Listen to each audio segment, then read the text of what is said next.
미국과 중국이 포기한 바다에서 한국이 이경 3천조를 건져 올렸습니다. 회의장이 술렁였습니다. 한국. 그 작은 나라가 심해 6,000m에서 뭘 할 수 있다는 겁니까? 미국 국무부 고위 관계자의 비웃음이었죠. 유럽은 환경 규제로 회의만 했고, 일본은 기술이 없어 손을 뗐습니다. 중국은 항공모함까지 끌고 왔지만 결국 물러섰죠. 그런데 그때 조용히 해저에서 움직이던 한 나라가 있었습니다. 수십 6,000m, 성공 확률 3% 미만. 결과는 충격적이었습니다. 매장 가치 이경 3천조 원, 코발트, 니켈 망간 구리, AI 혁명의 핵심 광물이 한꺼번에 쏟아졌습니다.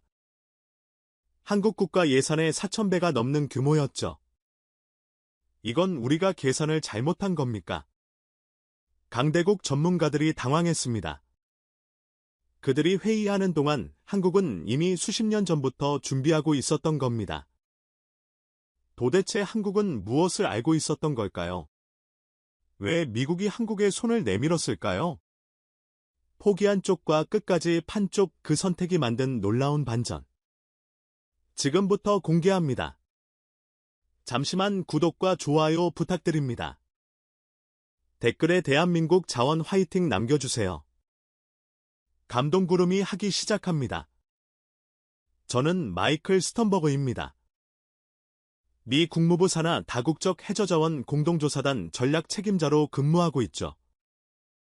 25년간 에너지 안보와 자원 전략을 담당해왔습니다.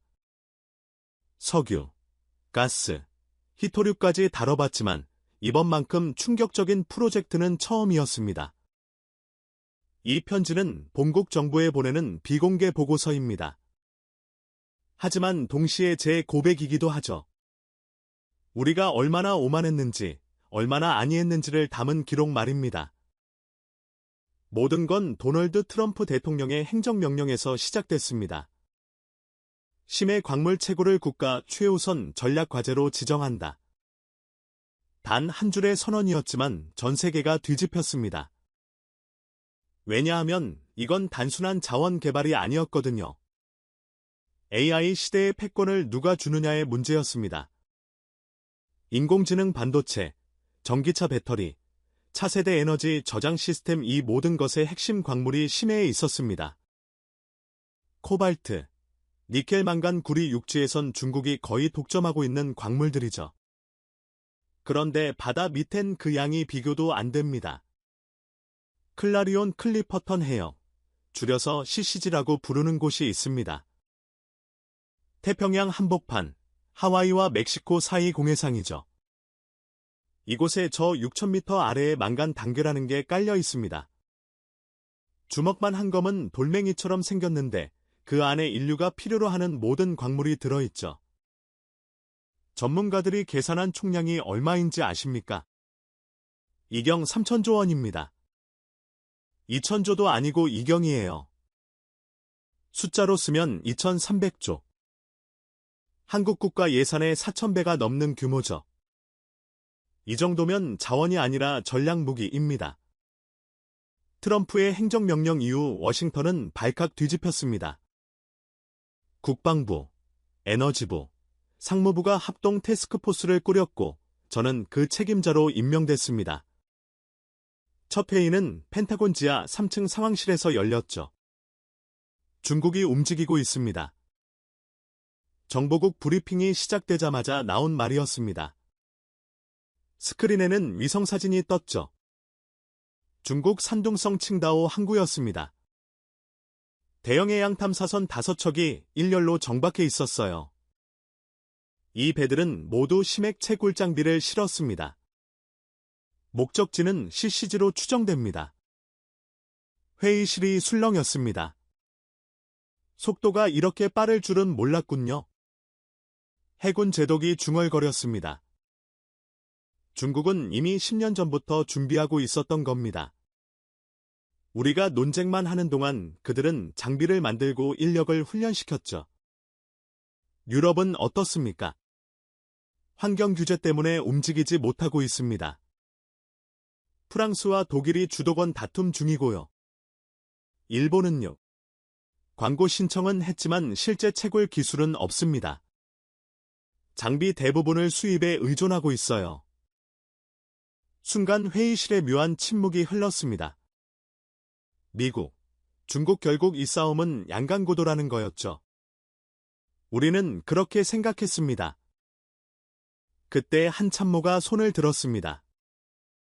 한국은 어떻습니까? 한국이요. 국장이 서류를 뒤적이더니 대답했습니다. 한국은 광고 신청만 해놓은 상태입니다. 아직 본격적인 움직임은 없는 것 같은데요. 그럼 논외로 하죠. 한국은 제조업은 강하지만 심해 채굴은 차원이 다릅니다. 그렇게 회의는 끝났습니다. 저도 동의했죠. 한국. 좋은 나라입니다. 반도체도 잘 만들고 배도 잘 만들죠. 하지만 이건 다른 영역입니다.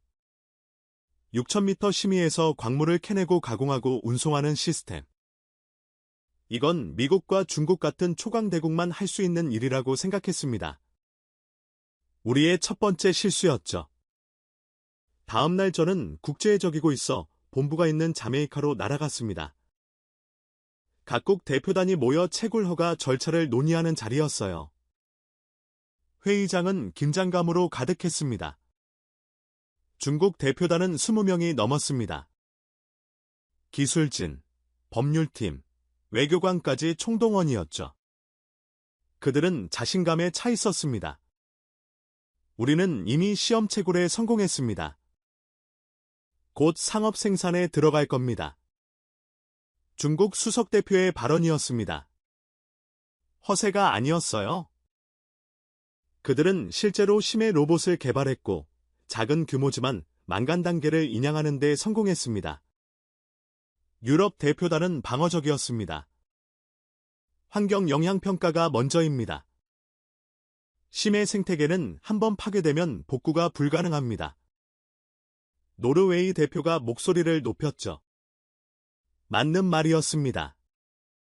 하지만 중국은 신경 쓰지 않았어요. 평가는 채굴하면서 하면 됩니다. 냉소적인 대답이었죠. 일본은 조용했습니다. 그들도 광고는 확보했지만 실제로 캘 능력이 없다는 걸 스스로 알고 있었습니다. 회의 내내 중국과 미국만 쳐다봤어요. 그리고 한국 대표단은 딱 3명이었습니다. 해양수산부 국장 1명, 한국해양과학기술원 연구원 2명. 소박했죠. 그들은 회의 내내 거의 말이 없었습니다. 질문 받으면 간단히 대답하고 그냥 듣기만 했어요. 저는 그들을 거의 신경 쓰지 않았습니다. 회의가 끝나고 저는 중국 대표단과 비공식 만남을 가졌습니다. 호텔 라운지였죠. 그들은 자신만만했습니다. 스턴버그 당신네 미국은 너무 늦었어요. 우리는 이미 15년을 투자했습니다. 그래도 기술 격차가 있지 않습니까? 기술이요. 우리가 만든 심해 로봇 한 대가 당신네 실험실 전체보다 많은 데이터를 수집했습니다. 그들은 웃었습니다. 저는 웃을 수 없었죠. 그날 밤 호텔방으로 돌아와 창밖을 바라봤습니다. 카리브해가 보였어요. 잔잔하고 아름다운 바다였죠.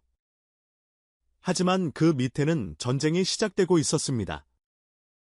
조용하지만 치열한 전쟁. 그리고 그때까지 우리는 한국을 계산에 넣지 않았습니다. 저는 자메이카에서 돌아온 뒤 곧바로 유럽 순방에 나섰습니다. 미국 혼자서는 중국을 막을 수 없다는 판단이었죠. 동맹국들과 연합전선을 구축해야 했습니다. 첫 번째 목적지는 브뤼셀이었어요. 유럽연합본부가 있는 곳이죠. 회의실에 들어서자마자 느꼈습니다. 이들은 준비가 안 되어 있다고요? 프랑스 대표단은 10명이 넘었습니다. 외교부, 산업부, 환경부에서 각각 파견된 인원들이었죠. 독일도 마찬가지였어요.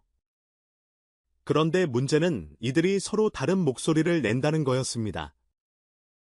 심해 채 굳은 환경 재앙입니다. 우리는 반대합니다. 프랑스 환경부 대표가 먼저 말문을 열었습니다. 하지만 중국이 독점하면 어떻게 하시겠습니까? 그게 더 큰 재앙 아닙니까? 같은 프랑스 대표단 내에서 산업부 인사가 반박했죠. 이들은 한 나라에서 왔지만 입장이 달랐습니다. 독일은 더 복잡했습니다. 기술적으로 가능합니다. 우리 지멘스의 해양 장비면 충분히 할 수 있어요. 독일 기술 자문이 자신있게 말했습니다. 그런데 옆에 앉은 경제 담당자가 고개를 저었죠. 비용이 문제입니다. 시추선 한 척에 2조 원이 넘습니다. 우리가 자체 제작할 수 없어요. 결국 노르웨이나 한국에서 수입해야 합니다. 그럼 공동 개발하면 되지 않습니까? 누구와요? 프랑스는 주도권을 안 내놓으려 하고 네덜란드는 환경 문제로 반대하고 있습니다. 회의는 시작한 지 30분 만에 교착 상태에 빠졌습니다. 저는 답답했습니다. 이들은 회의만 하고 있었어요. 중국은 이미 배를 띄웠는데 유럽은 아직도 누가 주도할지 싸우고 있었죠. 스턴버그 씨 미국은 어떻게 하실 겁니까? 노르웨이 대표가 물었습니다. 우리는 이미 움직이고 있습니다. 기술 개발에 10억 달러를 투입했고 민간 기업들과 협력 중입니다. 부럽군요. 우리는 예산 승인만 6개월째입니다. 독일 대표가 한숨을 쉬었죠. 그때 한 사람이 조용히 손을 들었습니다. 네덜란드 대표였어요. 한 가지 제안이 있습니다. 우리가 직접 개발하기 어렵다면 기술 보유국과 손잡는 건 어떻습니까?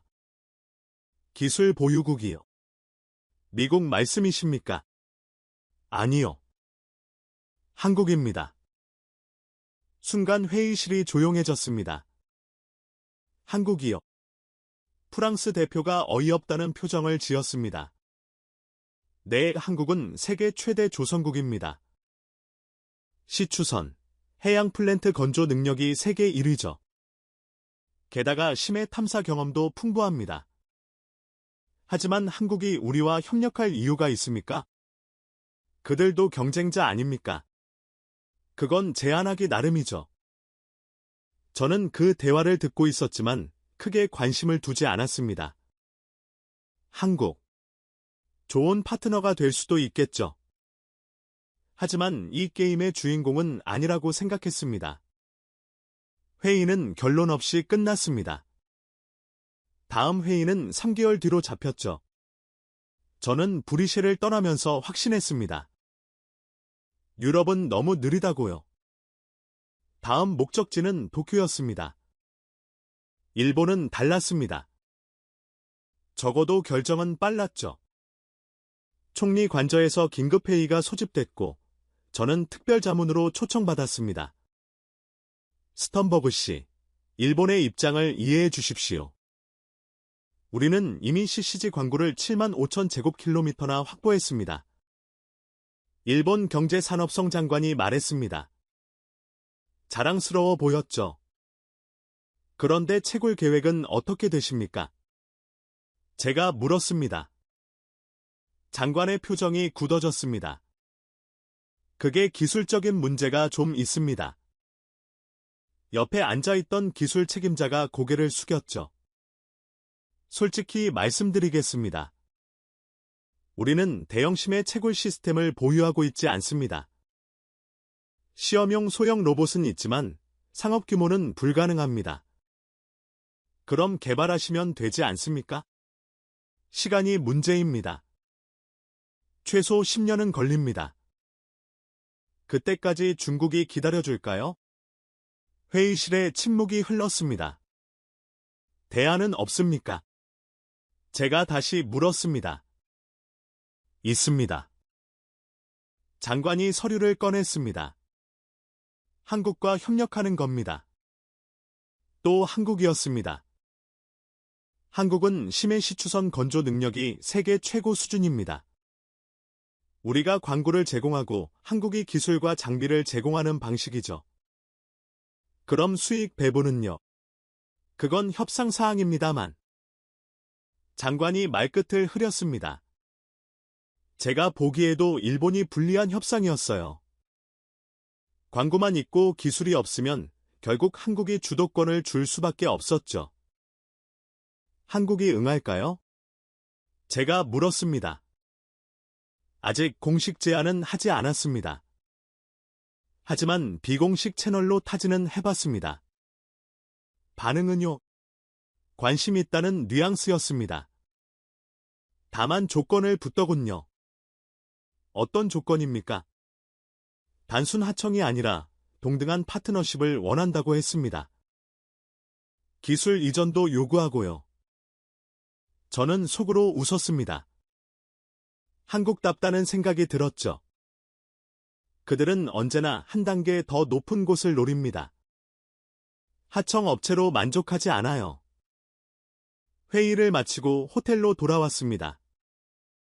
저녁을 먹으며 생각에 잠겼죠. 유럽은 회의만 하고 일본은 기술이 없고 결국 이 싸움은 미국과 중국의 대결이 될 거라고 확신했습니다. 그런데 이상했습니다. 왜 자꾸 한국 이야기가 나오는 걸까요? 브뤼셀에서도 도쿄에서도 사람들은 한국을 언급했습니다. 대안으로 파트너로 협력 대상으로 말이죠. 하지만 주인공으로는 아니었어요. 저도 마찬가지였습니다. 한국은 훌륭한 제조국이지만 이 게임의 플레이어는 아니라고 생각했죠.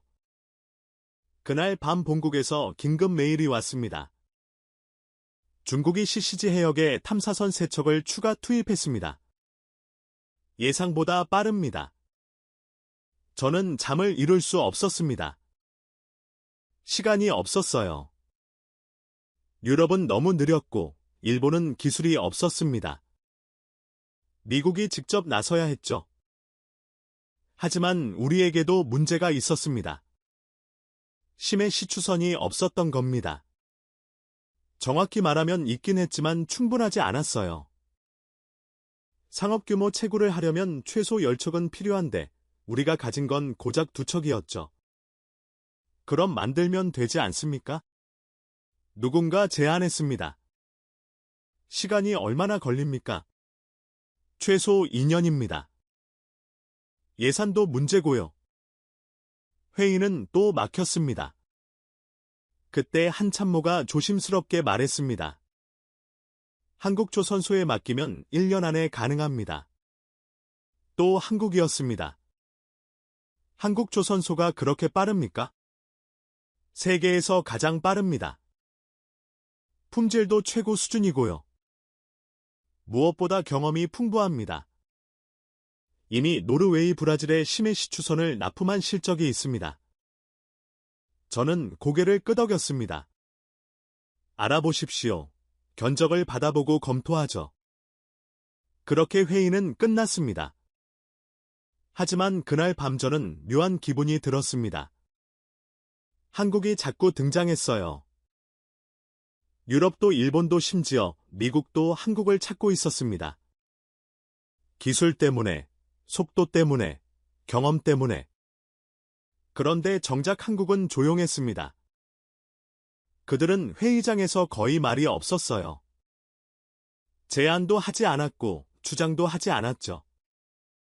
그냥 듣고만 있었습니다. 왜일까요? 그때는 몰랐습니다. 한국이 이미 다른 게임을 하고 있다는 걸 말이죠. 그들은 우리가 회의하는 동안 준비하고 있었습니다. 우리가 서로를 설득하는 동안 움직이고 있었어요. 그리고 그 준비가 얼마나 철저했는지 저는 곧 알게 됩니다. 다음날 아침 또 한 통의 메일이 도착했습니다. 한국 CCG 인근 해역에서 대규모 탐사활동 포착 상세 내용 확인 중. 저는 그제야 깨달았습니다. 한국은 회의장에 없었습니다. 이미 바다에 나가 있었던 거죠. 한국이 움직이고 있다는 보고를 받고 저는 즉시 위성 정보를 요청했습니다. 이틀 뒤 국방부 정보국에서 분석 자료가 넘어왔습니다. 화면에 띄워진 위성 사진을 보는 순간 저는 숨이 멎는 줄 알았죠. 태평양 한복판 CCG 해역 인근에 대형 탐사선 4척이 떠 있었습니다. 선체에 선명하게 새겨진 국기. 태극기였어요. 이게 언제부터입니까? 제가 다급하게 물었습니다. 정확한 시점은 파악 중이지만 최소 3개월 전부터 활동한 것으로 보입니다. 3개월이요? 우리가 자메이카에서 회의할 때 이미 나가 있었다는 겁니까? 그렇습니다. 저는 아무 말도 할 수 없었습니다. 우리가 한국을 논외로 분류하고 있을 때 그들은 이미 현장에 있었던 겁니다. 회의장에서 조용히 앉아있던 이유를 그제야 알았죠. 그들은 말할 필요가 없었어요. 이미 행동하고 있었으니까요. 더 있습니다. 정보분석관이 다른 자료를 꺼냈습니다. 한국이 확보한 광구 위치입니다. 화면에 지도가 떴습니다. 태평양 공해상에 3개의 구역이 표시되어 있었어요. 각각 다른 색으로 구분되어 있었죠. 이 3곳 모두 한국 소유입니까? 정확히는 한국해양과학기술원과 한국정부가 국제적기구로부터 탐사 및 채굴 허가를 받은 구역입니다. 면적은요? 총합 11만 5천 제곱킬로미터입니다. 저는 계산기를 두드렸습니다. 남한 면적이 10만 제곱킬로미터입니다. 한국은 자국 땅덩이보다 넓은 해적 영토를 확보한 셈이었죠. 이 구역들의 매장량은 파악됐습니까? 예비조사 결과 만간 단계만 최대 7억 4천만 톤으로 추정됩니다. 7억 4천만 톤이요. 제 목소리가 떨렸습니다. 그 안에 들어있는 코발트, 니켈, 구리의 양을 환산하면 천문학적인 숫자였어요. 금액으로 환산하면 어느 정도입니까? 분석관이 잠시 망설이더니 대답했습니다. 보수적으로 잡아도 이경 3천조 원 이상입니다. 회의실이 조용해졌습니다. 이경 3천조. 한국 국가 예산의 4,000배가 넘는 돈이었죠. 아니, 돈의 문제가 아니었습니다. 이건 미래 산업의 핵심 자원이었어요. 전기차 배터리, AI 반도체, 차세대 에너지 저장 장치, 이 모든 것을 만들 수 있는 광물이 한국 손에 들어올 수 있다는 얘기였습니다. 한국이 언제부터 이걸 준비한 겁니까? 제가 물었습니다. 공식 기록상으로는 2014년에 첫 번째 광구를 신청했습니다. 하지만 실질적인 준비는 그보다 훨씬 전부터 시작된 것으로 보입니다. 얼마나 전입니까? 구체적으로는 파악되지 않지만 한국은 이미 90년대부터 심해 탐사기술 개발에 투자해왔습니다. 당시만 해도 비현실적이라는 평가가 많았죠. 저는 뒤로 기댔습니다. 90년대부터 그때는 심해 채굴이 공상과학 수준이었어요. 기술도 없었고 경제성도 없었죠. 대부분의 나라들이 관심조차 두지 않던 시절입니다. 그런데 한국은 그때부터 준비하고 있었던 겁니다. 더 놀라운 건 이겁니다. 분석관이 다른 자료를 보여줬습니다. 한국은 단순히 광구만 확보한 게 아닙니다. 채굴부터 가공까지 전 과정을 자체적으로 처리할 수 있는 시스템을 갖추고 있습니다. 화면에 한국조선소 사진이 떴습니다.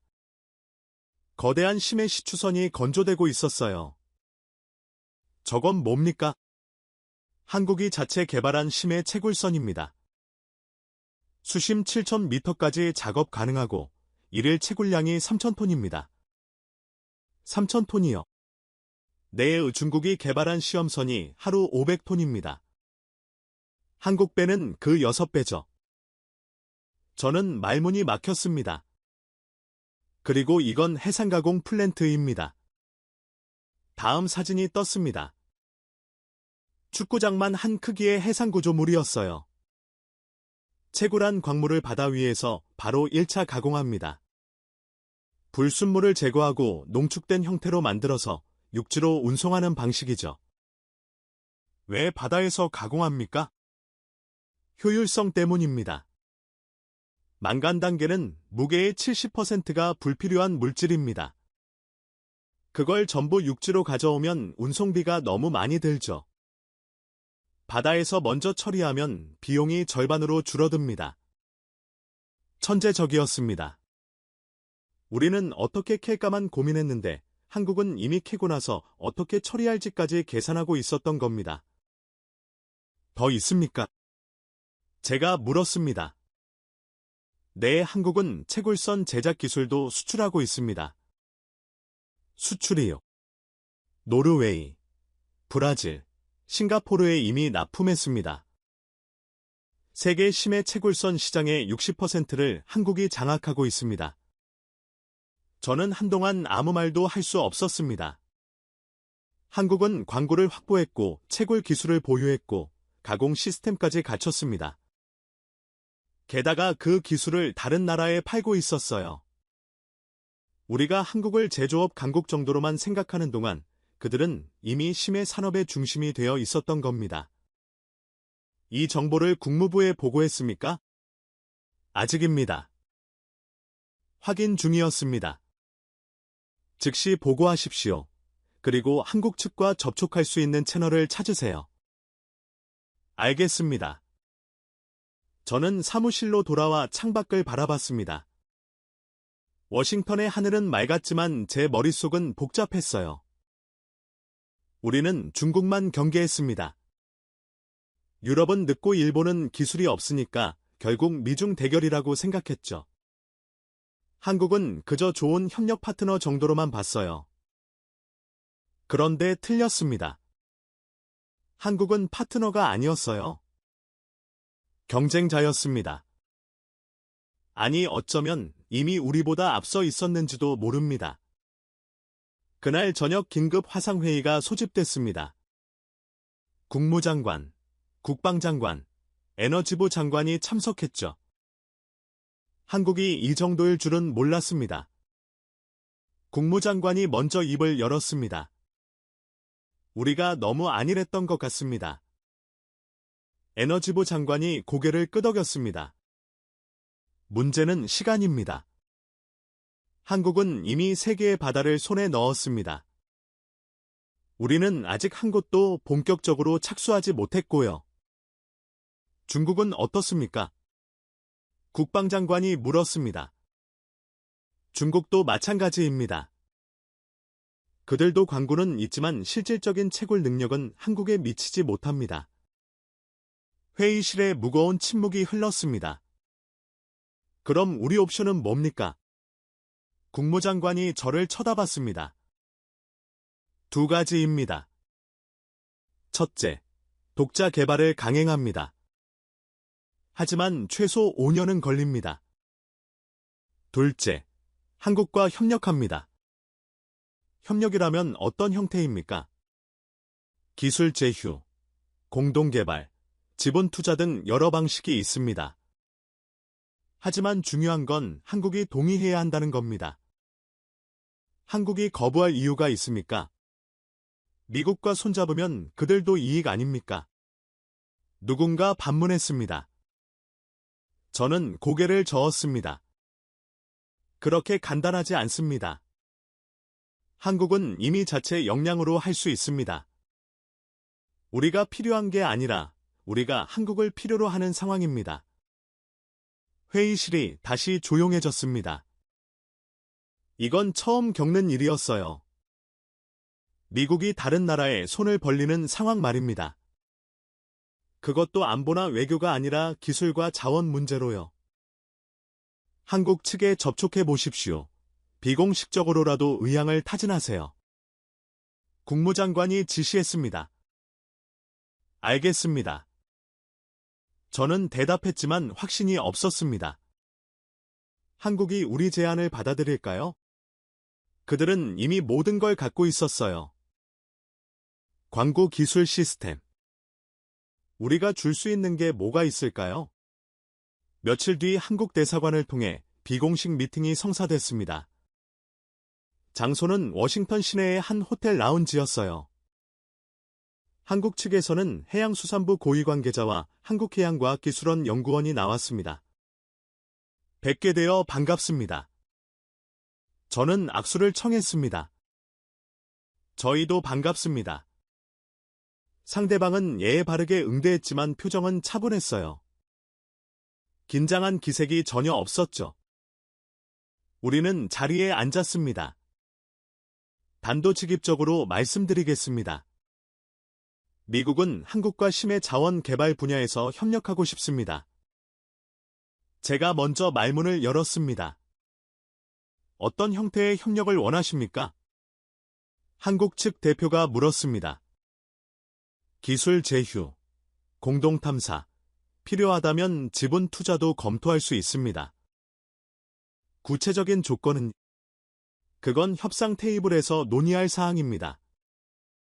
중요한 건 상호 이익이죠. 한국 측 대표는 잠시 생각하더니 조용히 말했습니다. 감사합니다. 하지만 저희는 이미 계획이 있습니다. 계획이요? 네, 저희는 독자적으로 프로젝트를 진행할 예정입니다. 하지만 미국과 협력하면 더 빠르고 안전하지 않겠습니까? 제가 설득하려 했지만 상대방은 미소만 지었습니다. 스턴버그 씨, 저희는 준비되어 있습니다. 기술도 장비도 인력도 모두요. 솔직히 말씀드리면 지금 저희에게 필요한 건 시간뿐입니다. 그 말에 저는 할 말을 잃었습니다. 한국은 거절한 게 아니었어요. 그냥 필요 없다고 한 겁니다. 우리가 회의하는 동안 한국은 이미 3개의 바다를 확보했습니다. 우리가 예산을 논의하는 동안 한국은 이미 배를 띄웠습니다. 우리가 환경 문제로 고민하는 동안 한국은 이미 가공 시스템까지 완성했습니다. 그리고 이제 한국은 말했습니다. 우리는 준비되어 있다고요? 한국과의 미팅이 끝나고 저는 곧바로 본국에 보고했습니다. 한국은 우리 제안을 정중히 거절했습니다. 그들은 독자 노선을 고수할 것 같습니다. 전화기 너머로 국무장관의 한숨이 들렸습니다. 예상했던 반응입니다. 한국은 이미 모든 걸 갖고 있으니까요. 그럼 우리는 어떻게 해야 합니까? 계속 접촉하십시오. 언젠가는 협력이 필요한 순간이 올 겁니다. 저는 확신할 수 없었지만 지시를 따르기로 했습니다. 그런데 상황이 급변하기 시작했습니다. 이틀 뒤 실리콘밸리에서 긴급 뉴스가 터졌습니다. 오픈AI가 차세대 AI 모델 개발을 발표한 겁니다. GPT-6 모델이었죠. 연산 능력이 기존 모델의 100배입니다. 하지만 문제가 있습니다. 기술 브리핑에서 엔지니어가 설명했습니다. 전력 소모가 엄청납니다. 데이터 센터 한 곳에서 소형 도시만큼 전기를 씁니다. 그럼 배터리 기술이 핵심이겠군요? 맞습니다. 고효율 에너지 저장 시스템이 필수입니다. 그런데 그걸 만들려면 광물이 필요하다는 거죠. 네, 코발트, 니켈, 리튬이 핵심입니다. 그런데 현재 공급망은 중국이 장악하고 있습니다. 회의실이 무거워졌습니다. AI 혁명은 이미 시작됐어요. 구글, 메타, 마이크로소프트 모두 경쟁적으로 AI 모델을 개발하고 있었죠. 그런데 그 모든 것에 기반이 되는 광물을 중국이 쥐고 있다는 게 문제였습니다. 대안은 없습니까? 누군가 물었습니다. 심해 채굴입니다. 거기서 나오는 광물이면 중국 의존도를 획기적으로 낮출 수 있습니다. 그럼 우리가 서두르는 수밖에 없겠군요. 하지만 현실은 냉혹했습니다. 미국의 심해 채굴 프로젝트는 아직 초기 단계였어요. 본격 생산까지는 최소 3년이 걸렸죠. 그 사이 다른 소식들이 들려오기 시작했습니다. 한국이 CCG 해역에서 시험 채굴을 시작했습니다. 독일 지멘스가 한국과 해양장비 공급 계약을 체결했습니다. 노르웨이 국영석유회사가 한국 조선소의 심해시추선 4척을 추가 주문했습니다. 한국은 움직이고 있었어요. 빠르게요? 일주일 뒤 더 놀라운 소식이 들렸습니다. 한국이 해상 가공 플랜트 첫 가동에 성공했습니다. 뭐라고요? 저는 자리에서 벌떡 일어났습니다. 망간 단계를 채굴해서 바다 위에서 1차 가공까지 완료했습니다. 순도 95% 이상의 농축 광물을 생산했다고 합니다. 불과 몇 주만 해요. 네, 그들은 이미 시스템을 완성해놓고 있었던 것 같습니다. 저는 말문이 막혔습니다. 우리가 환경평가 보고서를 검토하는 동안 한국은 이미 광물을 캐내고 있었던 겁니다. 우리가 예산 심의를 기다리는 동안 한국은 이미 가공까지 끝냈습니다. 속도가 달랐어요. 그때 깨달았습니다. 이건 자원 경쟁이 아니라 시간 싸움이라는 거려. AI 시대는 기다려주지 않습니다. 먼저 광물을 확보하는 쪽이 산업 주도권을 주는 겁니다. 그리고 지금 가장 빠른 나라는 한국이었습니다. 긴급 회의를 소집하십시오. 저는 비서에게 지시했습니다. 이틀 뒤 백악관 상황실에서 국가안보 회의가 열렸습니다. 대통령 안보보좌관이 직접 주재했죠. 현재 상황을 브리핑하겠습니다. 정보분석관이 화면을 켰습니다. 중국은 CCG 해역에 탐사선 7척을 배치했습니다. 하지만 실질적인 채굴 능력은 제한적입니다. 유럽은요? 여전히 회의 중입니다. 프랑스와 독일이 주도권 다툼으로 진전이 없습니다. 일본은요? 광고는 있지만 기술이 없어서 한국과 협력을 타진 중입니다. 그럼 결국 한국이 가장 앞선 겁니까? 안보보좌관이 물었습니다. 그렇습니다. 한국은 채굴, 가공, 운송까지 전 과정을 독자적으로 수행할 수 있는 유일한 국가입니다. 회의실에 침묵이 흘렀습니다. 문제는 이겁니다. 에너지부 차관이 새로운 자료를 꺼냈습니다. AI 산업이 폭발적으로 성장하면서 광물 수요가 급증하고 있습니다. 현재 공급망으로는 2년 내에 병목 현상이 발생할 것으로 예상됩니다. 2년이요? 네, 그때까지 새로운 공급원을 확보하지 못하면 미국 AI 기업들이 타격을 받을 수밖에 없습니다. 중국에서 수입하면 되지 않습니까? 누군가 물었지만 차관은 고개를 저었습니다. 중국은 이미 자국 내 AI 기업 공급도 빠듯합니다. 게다가 전략물자로 분류해서 수출을 제한하고 있습니다. 안보보좌관이 저를 쳐다봤습니다. 스턴버그, 한국과 재협상 가능성은 어떻습니까? 솔직히 말씀드리면 어렵습니다. 한국은 우리 없이도 충분히 할 수 있습니다. 그럼 우리가 줄 수 있는 게 뭡니까? 저는 잠시 생각했습니다. 안보입니다. 안보요? 네, 한국의 채굴성과 플랜트는 공해상에 있습니다. 보호가 필요하죠. 특히 중국이 위협할 경우 미 해군의 지원이 필수적입니다. 안보보좌관이 고개를 끄덕였습니다. 흥미롭군요. 계속하세요. 한국의 안보 지원을 제공하는 대신 우리는 광물 공급 우선권을 확보하는 겁니다. 상호 이익이 되는 구조죠. 좋습니다. 그 방향으로 다시 접촉해 보십시오. 회의가 끝나고 저는 다시 한국 측에 연락했습니다. 이번에는 반응이 달랐습니다. 안보 협력이라면 검토해 볼 수 있습니다. 한국 측 대표가 신중하게 말했습니다. 구체적으로 어떤 형태입니까? 미 해군이 한국 채굴 작전을 보호하고 한국은 미국의 광물 공급 우선권을 제공하는 겁니다. 비율은요? 협상 사항입니다. 하지만 합리적인 조건을 제시하겠습니다. 한국 측은 잠시 침묵하더니 대답했습니다. 본국에 보고하고 회신 드리겠습니다. 일주일 뒤 답이 왔습니다. 원칙적으로 동의합니다. 세부 조건을 협의하죠. 저는 안도의 한숨을 쉬었습니다. 드디어 돌파구가 생긴 겁니다.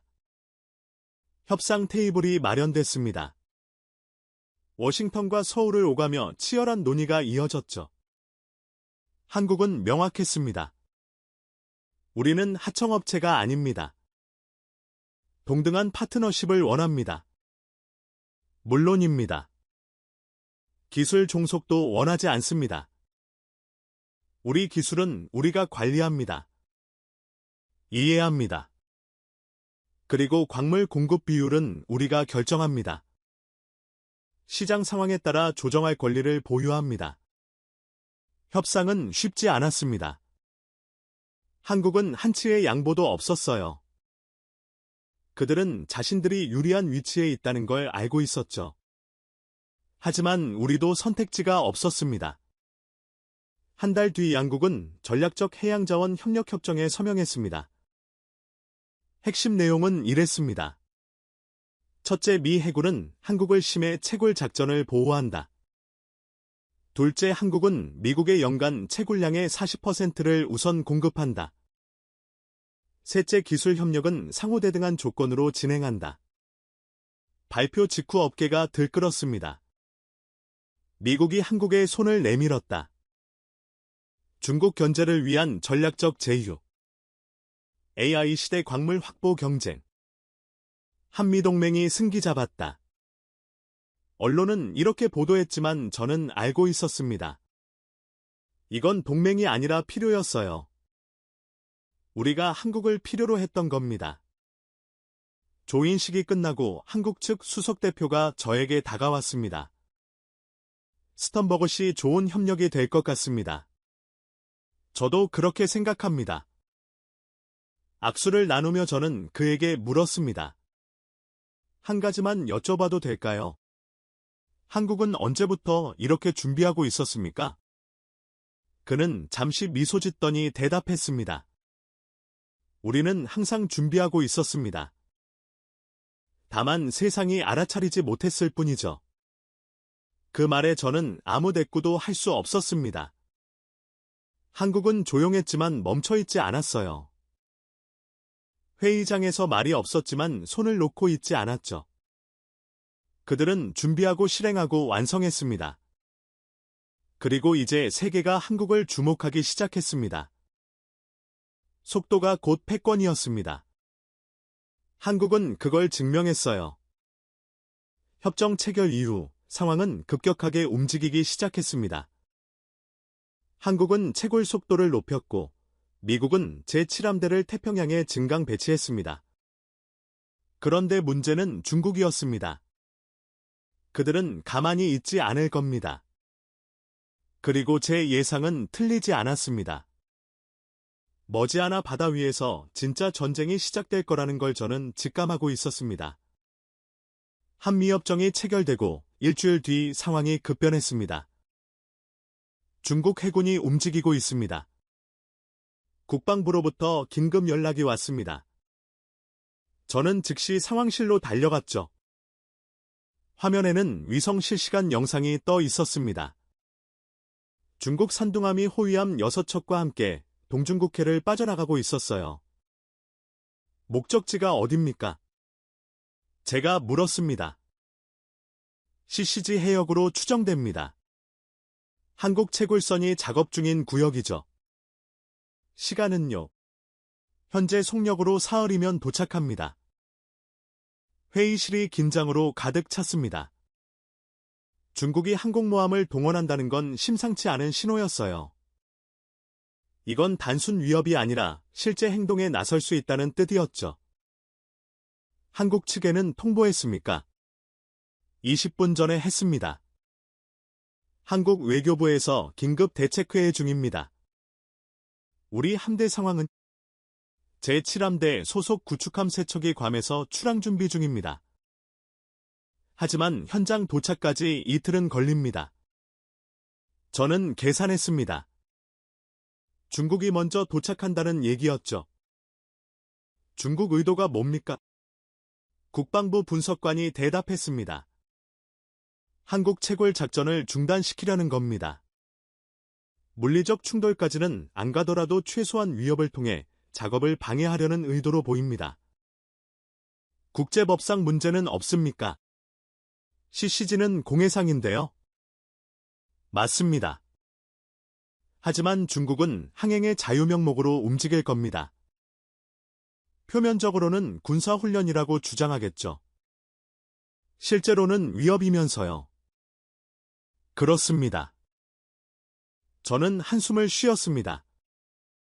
이런 상황이 올 줄 알고 있었어요. 한국과 협정을 맺는 순간 중국이 가만히 있을 리 없었죠. 하지만 이렇게 빨리 이렇게 노골적으로 나올 줄은 몰랐습니다. 백악관에는 보고했습니까? 진행 중입니다. 곧 NSC 긴급회의가 소집될 겁니다. 저는 즉시 한국 측에 연락했습니다. 상황을 파악하고 계십니까? 한국해양수산부 국장이 전화를 받았습니다. 목소리는 침착했지만 긴장이 느껴졌어요. 네, 우리 해경과 해군도 대응 태세에 들어갔습니다. 채굴선은 어떻게 하실 겁니까? 작업을 계속합니다. 네, 중국 함대가 사흘 내로 도착하는데요. 그래서 물러서라는 겁니까? 국장의 목소리가 단호했습니다. 아닙니다. 다만 안전을 위해. 스턴버그 씨. 우리가 물러서면 다시는 돌아올 수 없습니다. 중국은 그걸 노리는 겁니다. 저는 아무 말도 할 수 없었습니다. 그 말이 맞았으니까요. 한국이 지금 물러서면 중국은 이겨냈다고 생각할 겁니다. 그리고 앞으로도 계속 압박할 거예요. 이건 단순한 채굴 작전이 아니라 향후 수십 년의 질서를 결정하는 싸움이었습니다. 알겠습니다. 우리 해군도 최대한 빨리 보낼 수 있도록 하겠습니다. 감사합니다. 하지만 우리도 준비는 되어 있습니다. 전화를 끊고 저는 복잡한 심정이었습니다. 한국은 물러서지 않을 겁니다. 그들은 이미 너무 많은 것을 투자했어요. 수십 년의 준비, 수조 원의 자금, 그리고 국가의 미래가 걸려 있었죠. 이틀 뒤 중국 함대가 CCG 해역에 도착했습니다. 상황실 화면에는 실시간 영상이 띄워져 있었어요. 산둥함과 호위함들이 한국 채굴선으로부터 30해리 떨어진 지점에 정박했습니다. 거리가 애매하군요. 해군 제독이 중얼거렸습니다. 위협적이지만 직접적인 도발은 아닌 거리입니다. 한국 측 반응은요? 채굴 작업을 계속하고 있습니다. 한국 구축함 2척이 채굴선 주변에 배치됐고요. 화면을 보며 저는 긴장할 수밖에 없었습니다. 바다는 고요했지만 그 밑에서는 전쟁이 벌어지고 있었어요. 보이지 않는 긴장의 전쟁 말입니다. 다음 날 상황이 악화됐습니다. 중국 전투기 4대가 저공 비행 중입니다. 긴급 보고가 들어왔습니다. 화면에는 산둥함에서 이륙한 J-15 전투기들이 한국 채굴선 상공을 선회하는 모습이 보였어요. 고도는 불과 500m. 명백한 위협행위였죠. 한국 측 대응은요? F-35 2대가 긴급 출격했습니다. 일본 오키나와 기지에서 출발한 걸로 보입니다. 화면에 한국 전투기가 나타났습니다. 중국기를 향해 접근하더니 나란히 비행하기 시작했어요. 경고의 의미였죠. 거리 확인. 양측 전투기 간거리 2km. 위험 수준입니다. 회의실이 숨죽였습니다. 저는 손에 땀을 쥐었어요. 한 번의 실수, 한 번의 오판으로 충돌이 일어날 수 있는 상황이었습니다. 그렇게 되면 국지전으로 번질 수도 있었죠. 10분이 흘렀습니다. 중국 전투기들이 방향을 틀었습니다. 항모로 돌아가는 겁니다. 한국기도 거리를 벌리며 순찰 비행으로 전환했어요. 일단 넘어갔군요. 제독이 안도의 한숨을 쉬었습니다. 하지만 저는 알고 있었습니다. 이건 시작일 뿐이라는 거요. 그날 밤, 더 심각한 사태가 벌어졌습니다. 중국 호위함이 한국 채굴선에 접근하고 있습니다. 새벽 2시, 긴급 전화가 울렸습니다. 저는 옷도 제대로 입지 못하고 상황실로 달려갔죠. 화면에는 저그에선 야간 영상이 떠 있었어요. 중국 구축함 한 척이 한국 채굴선을 향해 고속으로 접근하고 있었습니다. 거리는요. 10해리. 계속 접근 중입니다. 한국 측은요. 구축함 한 척이 차단 기동 중입니다. 화면에서 두 함정이 교차하는 모습이 보였습니다. 한국 구축함이 중국함과 채굴선 사이로 진입한 겁니다. 거리 3해리. 분석관이 긴장된 목소리로 외쳤습니다. 2회리, 1회리. 회의실의 모든 사람이 숨을 줄였습니다. 중국함이 속도를 줄였습니다. 그리고 멈췄어요. 한국 구축함으로부터 800m 떨어진 지점이었죠. 대치 상황입니다. 둘은 움직이지 않았습니다. 마치 서로를 노려보듯 그 자리에 떠 있었어요. 한국 채굴선은요. 작업을 계속하고 있습니다. 저는 한국의 배짱에 놀랐습니다. 중국 군함이 킬로미터도 안 되는 거리에 있는데 그들은 광물을 캐고 있었던 겁니다. 상황은 사흘간 계속됐습니다. 낮에는 전투기가 저공 비행을 했고 밤에는 군함이 접근했어요. 하지만 한국은 물러서지 않았습니다. 채굴선은 계속 작동했고 한국 해군은 차단 기동을 반복했죠. 그리고 나흘째 되는 날, 미 제7함대에 도착했습니다. 드디어 우리 함정들이 현장에 도착한 겁니다. 이지스 구축함 3척이었어요. 화면에 미 해군 함정이 나타나자 상황이 달라졌습니다. 중국 함들이 천천히 후퇴하기 시작했어요. 저공 비행도 멈췄습니다. 산둥함은 원래 위치에서 50헬이 떨어진 곳으로 이동했죠. 중국이 물러서고 있습니다. 분석관이 보고했습니다. 저는 안도했지만 동시에 복잡한 감정이 들었습니다. 한국은 사흘간 홀로 버텼어요. 우리가 도착하기 전까지 그들은 스스로를 지켰습니다. 물론 미 해군의 지원이 결정적이었지만 한국의 의지가 없었다면 애초에 버틸 수 없었을 겁니다. 다음 날 백악관에서 공식 성명이 발표됐습니다. 미국은 동맹국의 합법적인 경제 활동을 보호할 것이다. 중국도 대응 성명을 냈습니다. 공해상 항행의 자유는 모든 국가의 권리다. 외교적 언어였지만 실질적 의미는 명확했어요. 중국은 한 발 물러섰지만 포기한 건 아니었습니다. 한국 측에서 연락이 왔습니다. 스턴버그 씨 감사합니다. 덕분에 작업을 계속할 수 있었습니다. 천만에요. 협정대로 한 것뿐입니다. 그래도 중요한 순간에 함께해 주셔서 고맙습니다. 전화를 끊고 저는 창밖을 바라봤습니다. 바다는 여전히 잔잔했습니다. 하지만 그 밑에서는 새로운 질서가 만들어지고 있었어요. 한국은 물러서지 않았습니다.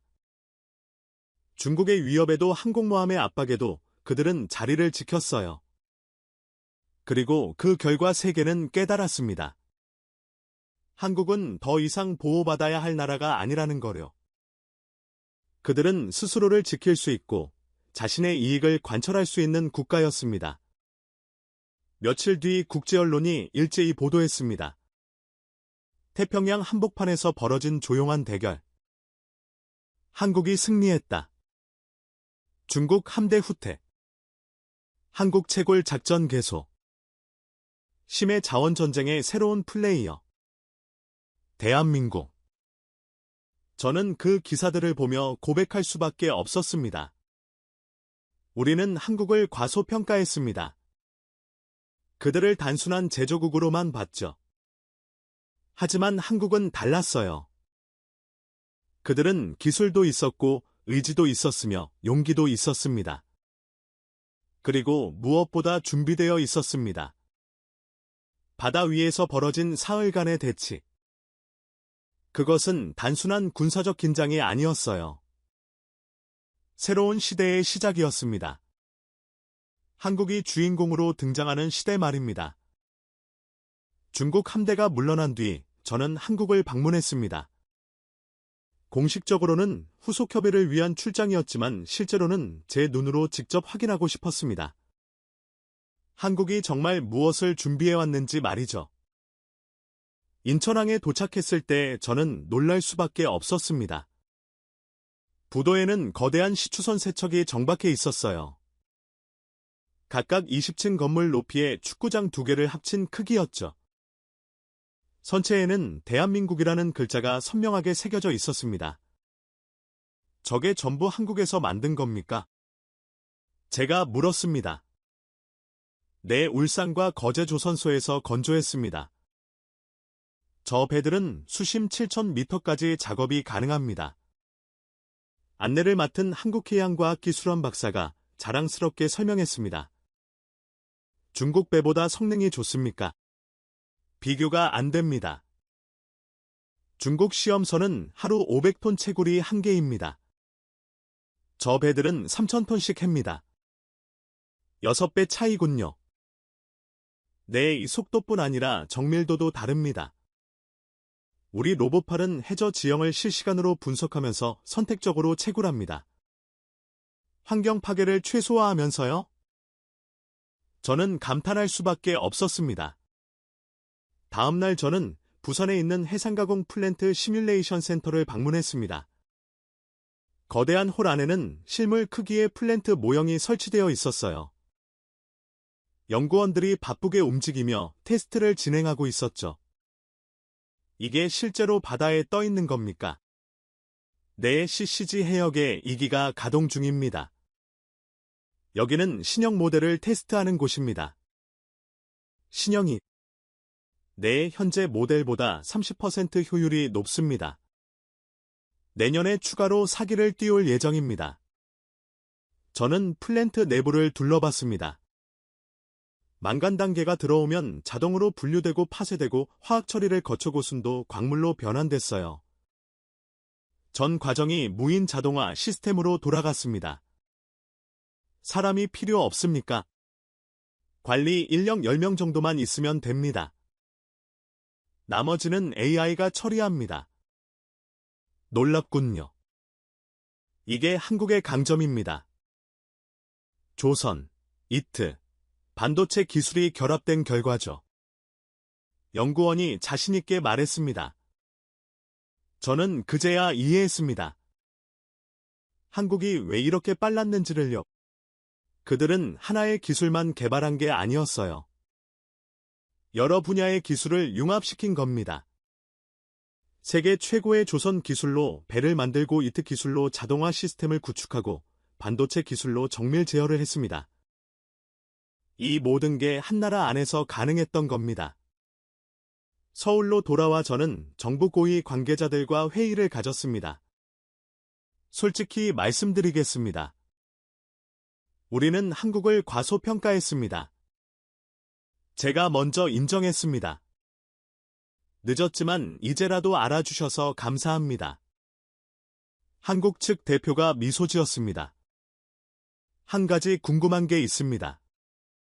한국은 언제부터 이렇게 체계적으로 준비했습니까? 90년대 중반부터입니다. 그때요. 그때는 아무도 심해 채굴에 관심이 없었는데요. 맞습니다. 하지만 우리는 미래를 봤습니다. 언젠가 육지자원이 고갈될 거라고요. 그때를 대비해야 한다고 생각했습니다. 30년을 내다본 겁니까? 네, 빠르게 따라잡는 것도 중요하지만 때로는 남들보다 먼저 준비하는 게 더 중요합니다. 저는 할 말을 잃었습니다. 미국은 힘이 있었지만 안일했어요. 중국은 자원이 있었지만 기술이 부족했죠. 유럽은 기술은 있었지만 결정이 느렸습니다. 일본은 계획은 있었지만 실행력이 약했어요. 그런데 한국은 달랐습니다. 그들은 조용히 하지만 끊임없이 준비했습니다. 남들이 회의할 때 개발했고, 남들이 논쟁할 때 실험했으며, 남들이 망설일 때 실행했습니다. 앞으로 계획은 어떻게 되십니까? 제가 물었습니다. 채굴 규모를 5배로 늘릴 겁니다. 5년 내로요. 5배요. 네, 그러면 연간 2,500만 톤 생산이 가능합니다. 전 세계 수요의 40%를 커버할 수 있는 양이죠. 그럼 한국이 사실상 시장을 지배하는 겁니까? 지배라기보다는 안정적 공급원이 되는 겁니다. 우리는 독점을 원하지 않습니다. 다만 공정한 거래를 원할 뿐이죠. 회의가 끝나고 저는 호텔로 돌아왔습니다. 창밖으로 서울 야경이 보였어요. 반짝이는 불빛들, 끊임없이 움직이는 도시. 이 나라의 에너지가 느껴졌습니다. 저는 노트북을 켜고 본국에 보낼 최종 보고서를 작성하기 시작했습니다. 한국 출장 보고서. 우리는 한국을 과소평가했다. 손가락이 키보드 위에서 멈췄습니다. 어떻게 시작해야 할까요? 무엇을 먼저 말해야 할까요? 저는 깊게 숨을 들이쉬고 타이핑을 시작했습니다. 본 보고서는 한국의 심해, 자원 개발 역량에 대한 재평가를 담고 있습니다. 결론부터 말하자면 우리는 심각한 오판을 했습니다. 한국을 제조업 강국, 기술 협력 파트너 정도로 분류했지만 실상은 달랐습니다. 한국은 이미 심해, 자원 산업의 중심이었습니다. 그들이 보유한 역량은 다음과 같습니다. 첫째, 세계 최고 수준의 심해 시추성 건조 능력. 둘째, 완전 자동화된 채굴 시스템. 셋째, 해상 가공 플랜트 기술. 넷째, 전 과정을 통합 운영할 수 있는 시스템. 더 중요한 건 이것입니다. 한국은 이 모든 것을 30년 전부터 준비했습니다. 우리가 회의하는 동안 그들은 실행했습니다. 우리가 망설이는 동안 그들은 완성했습니다. CCG 해역에서의 중국과의 대치 상황에서도 한국은 물러서지 않았습니다. 그들은 자신들의 권리를 지킬 의지와 능력을 모두 보유하고 있었습니다. 현재 한국은 연간 500만 톤의 심해 광물을 채굴할 수 있으며 5년 내 2,500만 톤까지 확대할 계획입니다. 이는 전 세계 수요의 40%에 해당하는 양입니다. 결론적으로 한국은 이미 심해 자원 산업의 핵심 국가입니다. 우리는 이 사실을 인정하고 동등한 파트너로서 협력 관계를 강화해야 합니다. 한국을 과소평가했던 것은 우리의 실수였습니다. 이제 우리는 그 실수를 인정하고 새로운 관계를 구축해야 합니다. 한국은 자원을 캐는 나라가 아니었습니다. 질서를 만드는 나라였습니다. 타이핑을 멈추고 저는 뒤로 기댔습니다. 이 보고서가 워싱턴에 도착하면 파장이 클 겁니다. 일부는 받아들이기 힘들어 할 거예요. 하지만 이게 현실이었습니다. 다음 날 아침 공항으로 가는 차 안에서 저는 마지막으로 한강을 바라봤습니다. 강물은 유유히 흘렀어요. 수십 년 수백 년을 그렇게 흘러왔듯이요. 한국도 마찬가지였습니다. 조용히 하지만 멈추지 않고 흘러왔습니다. 전쟁의 폐허에서 일어나 가난을 극복하고 기술을 개발하고 세계 무대에 섰습니다. 그리고 이제 바다까지 정복하고 있었습니다. 비행기가 이륙하며 저는 창밖을 내다봤습니다. 서울이 점점 작아졌어요. 하지만 그 영향력은 점점 커지고 있었습니다. 워싱턴에 도착한 뒤 제 보고서는 국무부 전체에 배포됐습니다. 반응은 예상대로였습니다. 이게 사실입니까? 한국이 이 정도였다니? 우리가 너무 안일했군요. 일주일 뒤 백악관에서 대통령 주재회의가 열렸습니다. 저도 참석했죠. 스턴버그의 보고서를 다들 읽어보셨을 겁니다. 대통령이 입을 열었습니다. 한국이 예상보다 훨씬 앞서 있다는 내용이었습니다. 우리 입장은 어떻게 해야 하겠습니까? 국무장관이 대답했습니다. 협력을 강화해야 합니다. 경쟁이 아니라 파트너십으로 가야 합니다. 중국도 결국 한국과 협력할 수밖에 없을 겁니다. 기술 격차가 너무 큽니다. 그럼 한국이 실질적인 중재자 역할을 하게 되는 겁니까? 그렇습니다. 심해 자원 분야에서는 말이죠. 회의실이 조용해졌습니다. 이건 역사적인 순간이었어요.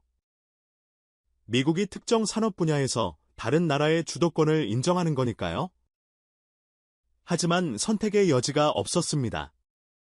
한국은 이미 너무 앞서 있었고 우리는 그들을 필요로 했습니다. 석 달 뒤 UN 본부에서 국제심해 자원관리협약조인식이 열렸습니다. 미국, 중국, 한국, 일본, 유럽연합이 참여했죠. 그런데 놀라운 건 한국이 실무위원회 의장국으로 선정됐다는 겁니다. 조인식장에서 한국 대표가 연설했습니다. 심해 자원은 인류 공동의 자산입니다. 우리는 이를 책임감 있게 개발하고 공정하게 분배하며 환경을 보호하면서 이용해야 합니다. 대한민국은 그 선도에서 역할을 다하겠습니다. 기술을 공유하고 경험을 나누며 함께 성장하는 길을 만들어가겠습니다. 박수가 터졌습니다. 저도 박수를 쳤어요. 진심으로요. 한국은 증명했습니다. 작은 나라도 준비하면 큰일을 해낼 수 있다는 거려. 자원이 없어도 기술로 승부할 수 있다는 거려. 목소리가 작아도 행동으로 말할 수 있다는 거려. 조인식이 끝나고 한국 대표가 저에게 다가왔습니다. 스턴버그 씨, 그동안 고생 많으셨습니다. 저야말로 많이 배웠습니다. 앞으로도 좋은 파트너로 남았으면 좋겠습니다. 물론입니다. 우리는 악수했습니다. 그 순간 저는 깨달았습니다. 이건 단순히 자원을 확보한 이야기가 아니었어요. 한 나라가 어떻게 미래를 준비하고 위기를 기회로 바꾸며 세계 무대에서 인정받는지에 대한 이야기였습니다. 한국은 조용했지만 멈추지 않았습니다. 작았지만 치밀했습니다. 자원은 없었지만 의지가 있었습니다. 그리고 결국 바다를 얻었습니다. 이경 3천조 원의 바다를요. 아니, 더 정확히 말하면 미래를 얻은 겁니다.